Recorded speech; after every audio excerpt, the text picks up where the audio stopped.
back to The Basement Binge. If you're new here, welcome. Thanks for being here. I appreciate it. I'm glad you found The Basement Binge, where movies are made meaningful. Currently, I'm celebrating the 2-year anniversary of The Basement Binge. I want to celebrate it with you, so I'm giving away 2 $10 movie gift cards to the video on demand service or to a movie theater. You can win those by leaving a review on podchaser.com/thebasementbinge. I've extended the deadline just with the amount of time it's taking me to produce these episodes. You've got until October 15th. So leave those reviews on podchaser.com. The winner will be announced on the episode after October 15th. So with that out of the way, let's talk about Ad Astra. So let's just jump right in with the very first segment here, 2 cents. So if you're new here, 2 cents is a segment that is completely spoiler-free.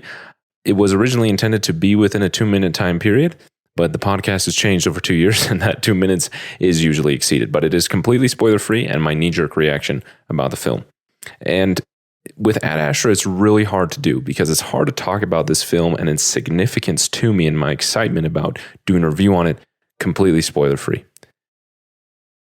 It is a very significant film to me. It's a significant theater experience for me, one that I remember very, very fondly. And it was very crucial at the time when my taste in film was expanding beyond just mainstream movies. I'm going to talk more about that later, but it was a really powerful experience in the theater.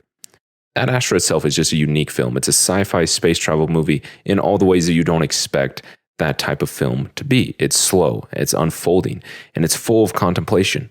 It's quieter with a beautiful score and incredible visuals, and the way that it expands through space in the largest way while depicting the instability of a simple human. And it's hard to get into that without spoilers, because to get into that, it would ruin the movie. So let me just hit some quick points here, trying to convince you to watch it, because if you haven't, you definitely should. It stars Brad Pitt in an extremely unique role that he just absolutely crushes. He gets the character, he latches onto it. In the bonus features on the Blu-ray, he talks about how this portrayal of the character was deeply personal to him, and the performance he gives is just phenomenal. He captures the character. The cinematography is done by Hoyt van Hoytema, who you probably know as Christopher Nolan's DP ever since Interstellar. So that includes Dunkirk, Interstellar, Tenet, those films. The film is just absolutely beautiful to look at. The lighting in space is unique in the way that it's extremely harsh and constant. And then the way that you have a black void on the light side of the moon, how you can't see the stars, that type of thing. And they really lean into that and capture some breathtaking images. I love the work that was done to create the visuals of space. You genuinely could watch this film on mute and still enjoy it. Yeah, the story and the experience would be completely different. I'm not trying to say it's one of those films, but visually it is just beautiful. The music I already mentioned, it's done by Max Richter and some assistance from Lauren Balfe, and it's just a beautiful, beautiful score. It's magnificent to watch and to hear, and for that reasons alone, you should watch it. On top of that, it's really unique in the way that it's a sci-fi film, and it's also just an amazing story to experience. I already mentioned how it's a really contemplative film. It's very self-reflective, and self-analysis is so key to the story of the film, but also a big part in the actual experience of watching the film. Don't go in expecting some space sci-fi action movie, because it isn't that. And it isn't grand in the sense of Interstellar. It's nothing like that. And it's not trying to be anything like that. It's smaller in the way it really just is about one man and the individual human experience of traveling into space and what that means. It does have action. It's small action. It's done absolutely incredibly. And I will talk about that later when we can get into the spoilers, but the entire film, it just contains this incredible polish over it that's done with such intense care. And if you're into it, it's a fantastic film to watch. So check out Ad Astra if you have not seen it already. If you have, let's continue on into the spoilers, on to the next segments. Before we do, I want to reiterate, I'm giving away those 2 gift cards. You can win one by leaving a review on Podchaser. It's totally free. It's one of the best sources ever. The reason that I recommend Podchaser, it's very similar to the IMDb of podcasting, but it also allows you to leave reviews on every single episode. So if you've reviewed The Basement Binge before, you can, again, you've got until October 15th. Podchaser is also great because it allows me to reply to reviews and to actually see your reviews in one consistent place. Without Podchaser, you could leave a review and I would never see it. So if you would like, To enter that giveaway, please go to podchaser.com/thebasementbinge. Of course, in the show notes, I appreciate it very much. Let's move on. We're talking about Ad Astra. With the next segment here, Pick Your Poison. Here at the Basement Binge, this is the rating scale that I made up.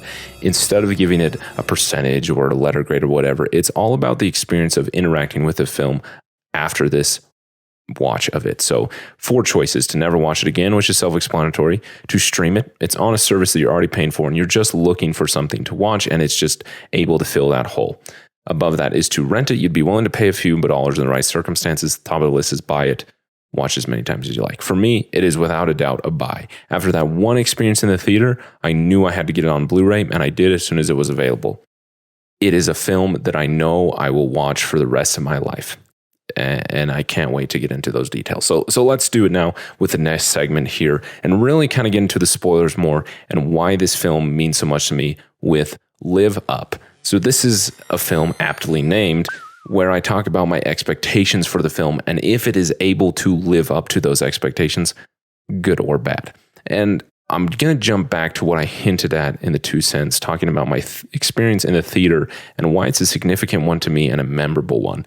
It was about the time that the podcast, but more significantly myself, was watching and reviewing Alita Battle Angel. It's the time before the actual episode for the Basement Binge came out, but I had experienced the film, me as an individual, and also the podcast. We were becoming really active on Twitter with the Alita Army, which is a fantastic group of people. If you're on Twitter, I love the Alita Army. I'm no longer on Twitter, so I can't go back and view the message who recommended me to go see Ad Astra. Well, I'm getting ahead of myself. So being a part of the group of Alita Army, I made a great friend. Wonderful individuals. One of them recommended that I go see Ad Astra when it was in theaters, and I went completely off that recommendation. I don't know who it was because I've since deleted the Twitter account, but thank you to the Alita Army. If you're on Twitter, I love those people. Anyway, I decided to go see the film on a whim. I didn't watch a single trailer. I just completely went off this recommendation, and I was just blown away. I went to the theater completely alone. And the only word I could describe it, I remember calling my wife in the parking lot late at night, trying to describe what I just went through. And I could only really describe it as meditative. It was unlike anything I'd ever experienced, especially in a theater. No film had ever made me reflect on myself so deeply. I mean, we have the podcast here. We'd been doing the podcast for a few months with the last segment, Fall In, which is completely devoted to making films meaningful, finding the message and meaning and having a conversation about them in every film, whether that's the intention or if it's a blockbuster and we kind of have to stretch it. But with that, I'd never had a film that made me reflect so deeply, so far inwardly. Normally, at the end of a film, especially in the theater, it's easy to get up, take my popcorn bucket, and walk out. Have a little small talk with some friends I went with or other people in the theater and get in the car and drive away. And it's kind of like, oh yeah, the event's over, let's go home. But with this, I just couldn't get up. I remember sitting there, my phone was about to die, and I had my note app open, just waiting to type something, trying to deal with everything that I had just experienced. I sat there through the entire credits, and it wasn't just me. It was me and a few other people, like 2. The theater wasn't very packed to begin with, and this was way before COVID. But it took a while for me to come to terms with the feelings I was having because of the film. The way that as I saw Roy, the character, on his journey of unwrapping his emotions, coming to terms with them, accepting hurt and anger and loss and how that has affected individuals around him, it made me want to reflect on myself. On top of that, it made me want to reflect on what connects me to Earth. What is my tie to this place? So very, very powerful experience in the theater. So this time around, years later, how did it go? Well, it was nowhere near as surprising as the first time, obviously, but it was just as sincere in the way that it caused me to reflect. Roy's journey to save or stop his dad, however you want to describe it, and his emotional journey to move on really makes me reflect on my relationship to Earth and to those around me, my entire interaction with everyone and everything around me. And I knew that going into the film, and it was amazing to see how having that prepared helped me be more specific in examining it. Instead of just in a vague sense, take more specifics and stronger memories, stronger understanding, stronger questions to ask instead of just a vague questioning. But it is a film that you need to have the right ideas about. Because so many space movies, this genre within sci-fi deals with aliens and extraterrestrial life. What is that like? And what if we're not alone? There's a quote by Arthur C. Clarke that the director mentions multiple times throughout the bonus features and the commentary. Either we are alone in the universe or we are not, and both are equally terrifying. What would that story be like if we are alone? And that was really the whole motivation of the film, is to make a story about that and to make it as real as possible and to examine what that would be like. And the way that it influences the entire film is phenomenal. And to have it live up, you got to know that that's what the film is. If you go in expecting some action sci-fi space movie, it is not that. The trailers are marketing it totally wrong. So for me, not having those expectations and then having the right idea about the film this second time around, really, yes, to answer the question, does it live up? Yes, it exceeds my expectations every time, even already having pretty high expectations the second time around. So let's get into the other segment here, binge points. Now, this is a segment that feels honestly kind of out of place in this episode, because I just want to rush to fall in, because that's what this film about. This film isn't about Easter eggs. It's not about fan service. They are there. There are some pretty cool Easter eggs and there's some cool details that I want to point out. On top of that, if you go to the trivia page on IMDb, it talks about like the wow message, which I know absolutely nothing about, so I'm not including it. But if you know what that is, go to IMDb. It's kind of cool how they involve that in the film. Anyway, let's talk about binge points. The biggest binge points I had is I want to talk about the film's depiction of space and space travel. James Gray, the director, in a bonus feature, talked about he wanted it to be the most realistic depiction of space travel that's been put in a movie. And that was the entire idea in the film, to do something we haven't seen before in this genre. And to get into the first binge point here, unlike several contemporary films where CGI is used to depict the spacecraft and the vast space, James Gray decided to use practical effects like models and props for the spacecraft exterior shots. Very, very similar to something like 2001: A Space Odyssey. And knowing that, and then going back to those clips, I can really see it. And I love miniature work. And I'm glad that, as difficult as James Gray and Brad Pitt had getting this film made, getting it greenlit and being able to make it, I'm glad that the studio allowed them to use miniatures, because so many things I've seen, whether it's a director or visual effects artist or whomever it is, says that the studios are kind of against miniatures because they think it's going to look old. And by no means does this look old. It looks modern and even better than CGI. It was so good that I was like, wow, this is phenomenal CGI. And it just turns out that, wow, it's miniatures. Understandable. On top of that, instead of using CGI for the planets, he decided to use still images of the actual planets to portray the surface of the planets and use them with the miniatures. It's just very reminiscent of 2001: A Space Odyssey, and the way that it's used and modernized just looks phenomenal. The opening scene on the space antenna, they built an actual set, not an entire space antenna, honestly, but a set to get Brad Pitt involved in the action and to have some action of him actually filmed. They attached him to a parachute rig to film it, and then they also filmed some actual skydiving. And you can see those laced together in the edit, but it really works so well to bring you into the fall that he's experienced, and to have it not just be some action set piece like Mission Impossible Fallout, which is fantastic in its own right. This is just an experience for the character, and the way that they use all those effects together works phenomenally. Other great details, the low gravity on the moon battle. Never before have we seen a moon rover battle. They filmed the sequence in Death Valley using a regular film camera and then also an infrared camera. They use the regular film camera to get the film grain to have it look consistent with the rest of the film, and they use the infrared camera because it would black out the entire sky. And so the two of those combined allow for the consistent look with the film while also having it look like you're in the black void of space on the moon. Of course, there was CGI that was used. Most of it was referenced, not most of it, all of it was referenced to everything they could find about the moon through surveys and scans from the actual moon landings.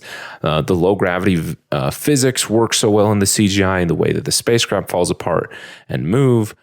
Even things you wouldn't really notice, like muzzle flashes. They did all this research into the physics. Obviously, they didn't go to the moon, but they did, theoretical physics. How would a muzzle flash travel differently with less gravity, and then created them accordingly? I mean, I didn't notice in the film, but hearing them talk about it, I think it's incredible. But then we also get wire work. We get a lot of zero gravity work done, and I was really intrigued how they did it. Most of it was just wire work. But I love how they did it. They had really fluid movement. They didn't try and oversell it. They just allowed it to be what it is. On top of that, I really enjoyed how when they did the zero gravity movement, when a character would move, it wasn't ridiculous. There's no friction. There's no particles to adjust yourself in. So when they move, the motion that they propel themselves with, whatever it is, continues with them. And I think they did incredibly well. On top of that, the depiction of actual physical orientation, which way's up and down, which way's north, that type of thing in space, they did really well. Your choice of what is down is down. And there's this scene where they're approaching the ship with the Mayday call, and they're floating up towards the ship. And we get the view below their feet of the ship above their head. They're floating up towards it, and then when they get closer to the ship, it cuts, and now the ship door is at the bottom, and they are floating down to it. It almost looks like they're kind of diving down towards it. And I just loved it. It's a detail that I don't know if that was the intention to express the disorientation and orientation of space, but I loved it. I mean, I've never been in space. It's just one of those things I love about sci-fi, to imagine what it would be like to be in space. So I love seeing that. Other things with gravity, when they blast off the moon to go to Mars in the rocket, the explosion and the propulsion is much smaller because they don't need as much thrust to leave the atmosphere of Earth. And there's also way less gravity, so they don't need as much of a force. Other things like the production design, the actual interior of the ship, they consulted heavily with actual astronauts, individuals who have been in these types of things. And then when the set was built, they brought them on board.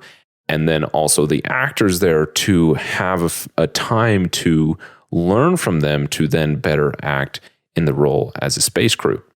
The ship that they use, Cepheus, I think is what it's called, it's a theoretical engine used to get them to Neptune. It's electrical propulsion, allowing them to use the sun and solar energy to get the thrust they need and not have fuel. The solar rays are there to gather the energy, and that's why they're on the ship.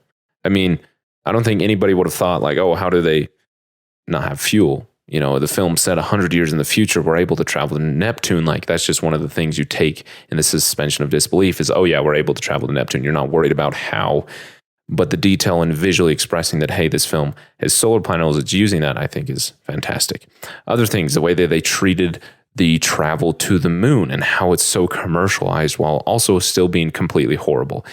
I mean, the experience of him getting onto the flight, it's just done with such seriousness, while also being kind of funny in how accurate it is. He gets a blanket and a pillow, and it costs $125. Then he gets a hot towel, it's not even a towel. It's like a napkin and a little package. And thanks for flying with us to the moon. Here's a little napkin in a package. The entire thing feels real. And I love the way that they even got permission to use Virgin Airlines realistically. And now they're commercializing us going to the moon. I just love it. The way that they added such, following up Real Steel, where we talked about realness, the way that they added genuine realness and actual science to these things makes it that much better. One other binge point on a totally different point that I just want to talk about because I think is incredible and I love it. As soon as the film starts, you notice it's different. We get the 20th Century Fox logo, and there's no fanfare. Everyone knows it. It's gone. We just get this eerie sound, and it's intense and kind of engulfs you in it. And I found out that sound is just a loop of Clifford McBride, the father in the film, saying, "I love you, my son," repeatedly. but it's altered and sped up and used there. And the director explained we wanted it to be almost unconscious. It almost sounds like an ultrasound for an unborn baby. It's very weird. Just the way that initial reaction you have to the film, and now knowing what it is, it captures the entire mood of the film so well. So that's all the binge points. Again, like I said, not a lot to get into here. Let's really get into what I am excited to talk about with this episode.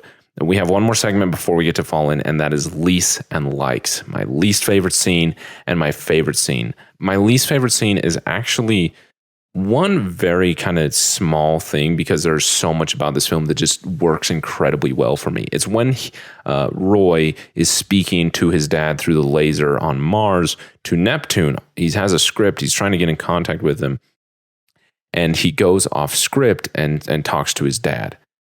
That's not the part that I have a problem with. I like that. I think it's an incredible moment for Roy. What I don't like is how they have a reaction. I mean, the first thing, how do they know that? I mean, the message is traveling by laser from Mars to Neptune. I'm kind of curious how long that would take.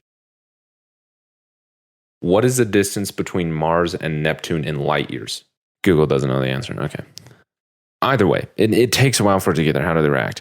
On top of that, they react, and then they brush him aside and get him out of the way and tell him that his emotional involvement makes him no longer fit for the mission. And while the moment of emotion, I think, is important, and I don't get how anything else, the reaction they have, the booting him out, drives the narrative and the journey for Roy further. I don't get it.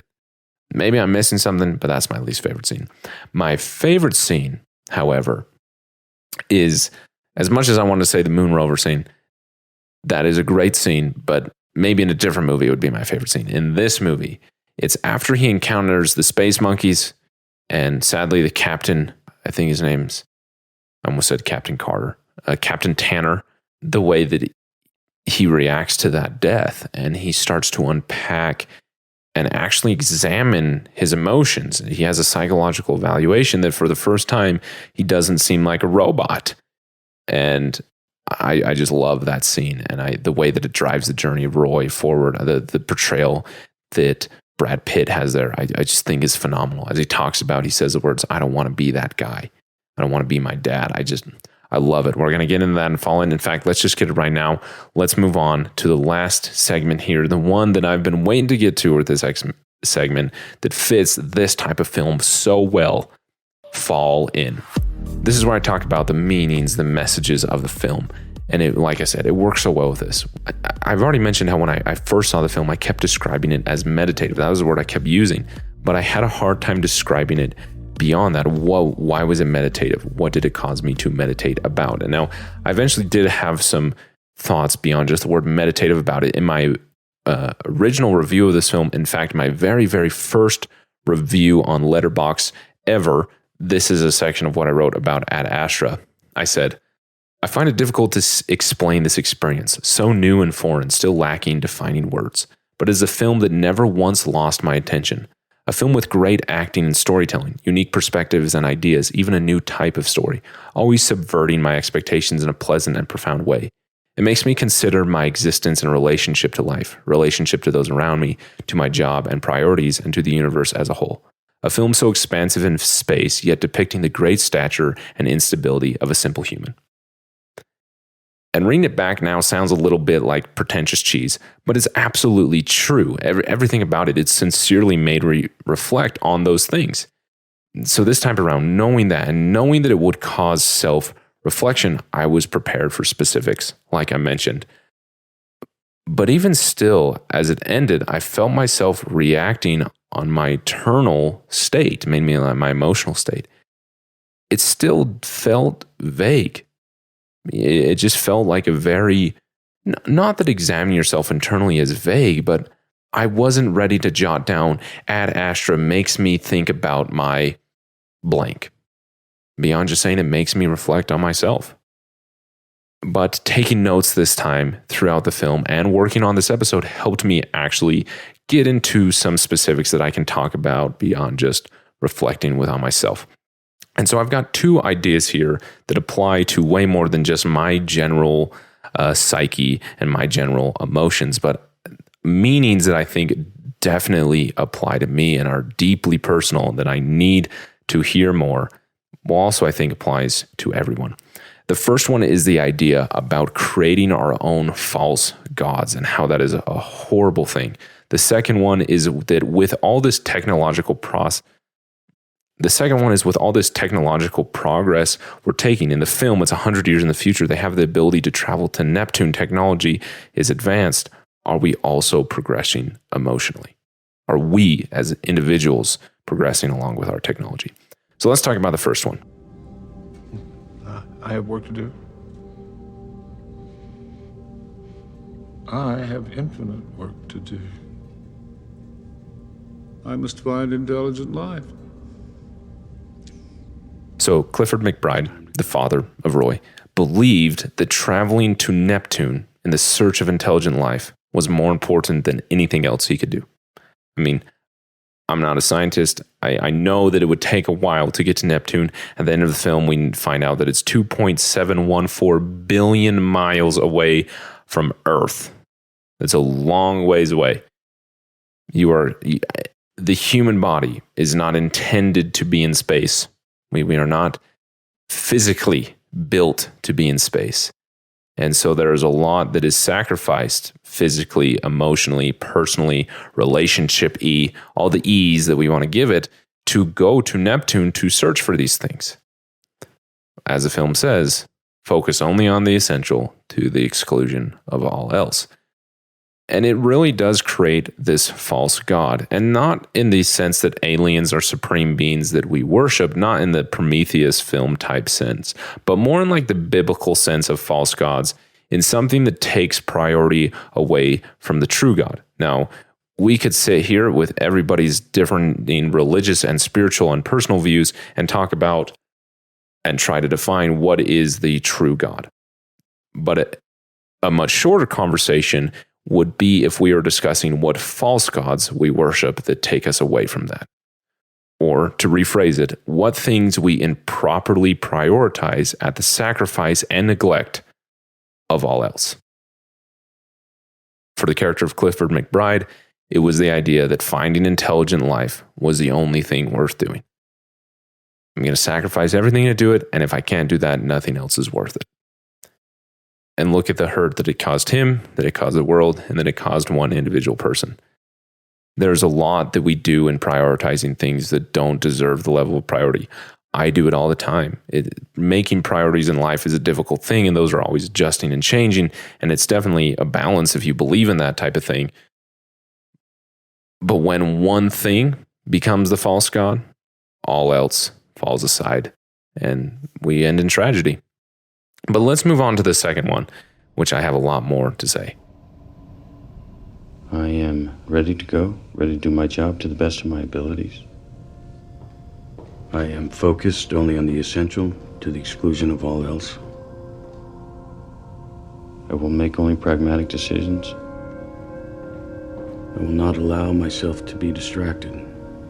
I will not allow my mind to linger on that which is unimportant.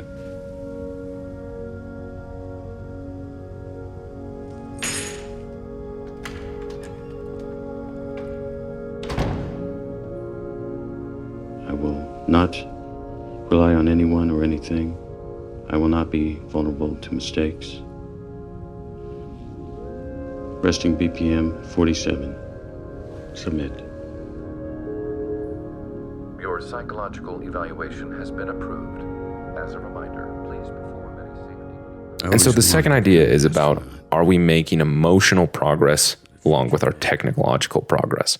We start the film with Roy having a psychological evaluation, saying that he's focused on the essential at the exclusion of all else.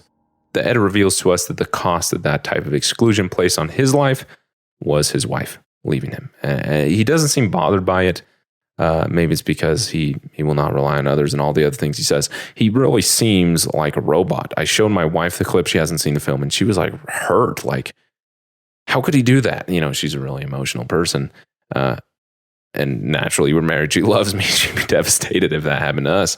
So it's interesting to see just the incredible lack of emotion that this individual has as he goes out to work on the space antenna, and the bravery and cool-headedness he has without the lack of emotion. His heart rate, his BPM never goes above 80 or whatever they say. But as Roy goes on this journey through space, the exclusion of all else starts to fade away, and he understands who he is. He has to come to terms with the idea that his dad might be alive. He has to deal with that. And actually, as a mission for the one thing that is the essential that he focuses on, has to reach out to his dad. His mission requires him to dig into an emotional part of himself that he so frequently avoids in his space adventures. And as he reflects on this, he begins to reflect on himself. And this guy who for so long has just been a really extreme, kind of traditional form of masculine, keeping all of his emotions inside and excluding it as unessential, now has to deal with all of that. And we get this fantastic scene that I mentioned as my favorite scene, where he goes, the apes attack him, the captain dies, and he has to come back and he has a psychological evaluation. So listen to this clip here. McBride, Roy R., are you ready for your psychological evaluation? Yes. Please begin. I am on my way to Mars. We answered a Mayday call and ended in tragedy. We lost the captain. Your answer is being processed. Please continue. Well, that's it. I mean, we go to work, we do our jobs, and then it's over. We're here and then we're gone. Please describe how the incident itself affected you. The attack is full of rage.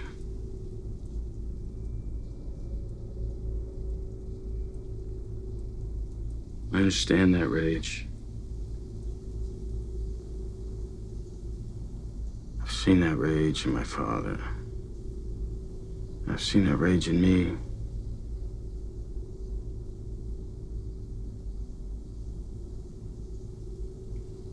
Because I'm angry that he took off. He left us. But when I look at that anger and if I push it aside and just put it away, all I see is hurt. I just see pain. I think it keeps me walled off from relationships and opening myself up and, really caring for someone.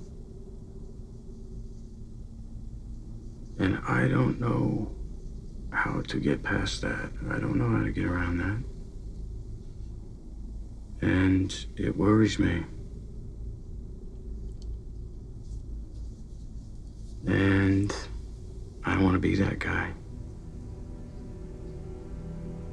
I don't want to be my dad. Your psychological evaluation has been approved. If you wish to obtain a complete...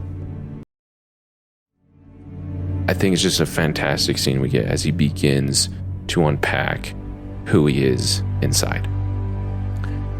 And the journey continues, and I think that for Roy, he starts to hope that his journey is going to bring him answers, especially as he eventually has to speak to his dad. This individual who hurt him because he left when he needed love and wasn't there, he now has to reach out to. This person's been gone for 30 plus years. They've been hurting you for 30 plus years, and you have to then reach out for them. And Roy has this prepared script, but eventually he just rejects it and says, I hope to reconnect. Because while there is hurt, the hurt comes from a young boy inside of Roy that for years has longed to have connection with his father, to reconnect, to have those moments of watching black and white musicals. And in this moment now, 30 years later, it's not what he needs. He doesn't need connection with his dad, and it's not necessarily what he wants either. But it is acknowledgement of the need unmet that caused hurt. And it's a huge progress. And it's a huge progression for Roy, and a huge acknowledgement of who he is and the emotional makeup of himself, and how this very large event of his dad flying off to Neptune has affected who he is and what he's doing now. And I love what Brad Pitt in one of the bonus features said about the character, and talking about his own personal legacy and a little bit of his family and his descendants, and how saying, and even just men in general, he was saying how we don't open up, we don't complain or brag, we just work, and that's it. Roy is realizing that isn't working for him, and he's trying to evolve. And that emotional journey of evolving just continues along as he is forced a one-way trip to Neptune to save his dad, to confront the very heart of everything. Eventually, he does confront his dad, and there's a lot that you could break down about that final scene with his dad. But the short of it is that his dad confesses he never cared for them, that he never cared for his mother or their small ideas. And Roy simply replies, "I know, Dad." He's accepted it, and he's able to move on. And more than anything else, that is freeing for him. Clifford McBride is unable to move on to the point of choosing to drift off into space and die in the cold vacuum of space instead of returning home. But Roy physically unhooks himself from his dad and lets him go. The force that is pulling him out into space, away from Earth, away from connection, he lets go of. And he makes it home. And what I love most about the final confrontation between them is that it isn't full of answers for Roy. Roy doesn't get answers about everything, but he does learn. He doesn't find answers to why his dad left, or maybe why it hurts, or why it makes him angry. It isn't any type of closure. His dad drifting onto space doesn't undo or end the years of hurt or suddenly fix the effects that it's had on him emotionally. But Roy does learn to move on. As Roy and his dad are getting ready to leave, he's putting on a spacesuit, Clifford, the dad, begs Roy to stay with him and say, with your courage, we could continue the project. And he talks about how the Lima Project has told us that we're all alone in the noble universe. And he says, I can't fail. You can't let me fail, Roy. And to which Roy replies, Dad, you haven't. Now we know we're all we've got. This changes Roy as he appreciates all that his father has discovered. He accepts the truth, right? Later, Roy says, he captured strange and distant worlds in greater detail than ever before. They are beautiful, magnificent, full of awe and wonder, but beneath their sublime surfaces there was nothing. No love or hate, no light or dark. He could only see what he was not there and missed what was right in front of him. So in a way, Roy does get answers. He gets answers of how he can move on. And I love how the director put it in his commentary. He talked about how closure, he doesn't believe in it. He says, we learn to live with terrible things that happen to us. We don't get over it. And I think Roy learns that he needs to live with it. And he learns how to live with it better than he has been, because he hasn't been living with it. He's been trying to escape it through space and avoid it through solitude. And he's realizing that that is not how you live with it. That's not how you move on. And this entire journey, this entire emotional progress is concluded so well with some of the last lines from Roy's character. There's two lines I want to point out. But first, As he's about to start the 2 billion mile journey back to Earth, he says to himself, I am looking forward to the day my solitude ends. And I am home. the ending of his emotional solitude. But even better than that is his last psychological evaluation, the last part of the film.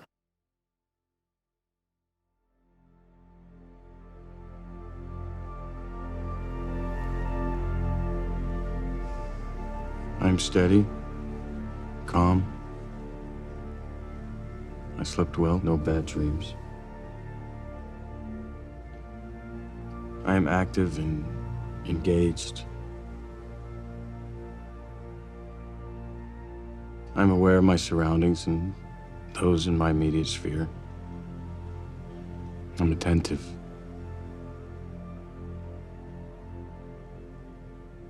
I am focused on the essential to the exclusion of all else.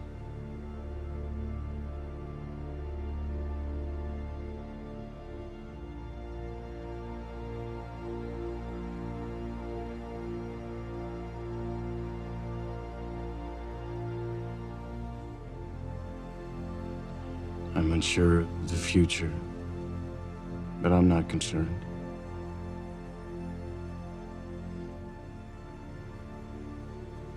I will rely on those closest to me.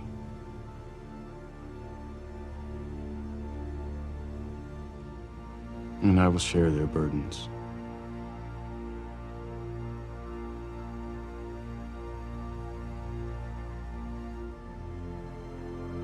As they share mine.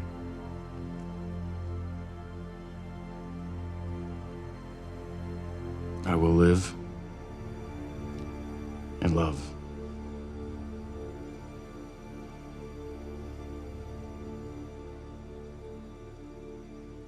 Submit.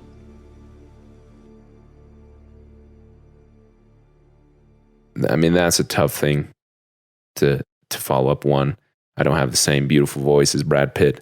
Two, how well said is that? We're attentive and we're aware. We support others as they support us. That's how Roy moves on. And that's what he realizes matters. And that's what tethers him to Earth, is that we're all we've got. So we need each other. And I think it's remarkable to see, as I was showing my wife that I mentioned earlier, I only played her those two clips, the first psychological evaluation and the last. And while there's so much in between that you miss and takes away the richness of that, it is a stark contrast, an intense contrast between those two individuals. And I think it's important that all of us understand the value in the second individual. And while there is extreme value in the first individual, he's incredibly value to Space Command for his bravery and his coolness under pressure. There is a time bomb in that individual where eventually it's not going to work anymore. And the second individual can take all of the values of the first and add so many more. What a fantastic film.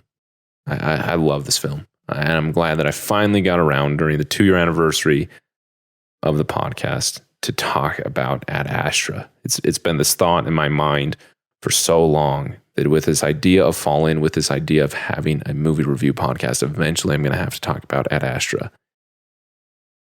And it worried me because I didn't know if I could do it. And I think I did. So let me know. You can leave that review on Podchaser, podchaser.com/thebasementbinge. Or if you're watching on YouTube, leave a comment, leave a thumbs up. Let me know what you think. I really would appreciate it. I put a lot of work into this. But on top of that, if you do leave a review on Podchaser, it also enters you a chance to win a giveaway. You got until October 15th to enter that giveaway. I would appreciate it. It's a celebration of the 2-year anniversary. We want to give back a little bit. The reviews help the show out a ton. With that, it's really time to wrap this up. Look out for new episodes coming very soon. Subscribe to The Basement Binge wherever you get your podcasts. If you're listening on YouTube and this is your first episode, there are so many more episodes. You can get The Basement Binge wherever podcasts are available. I would greatly appreciate it. But once again, my name is Harrison. This is the Basement Binge, and that's all for now. Ciao, ciao.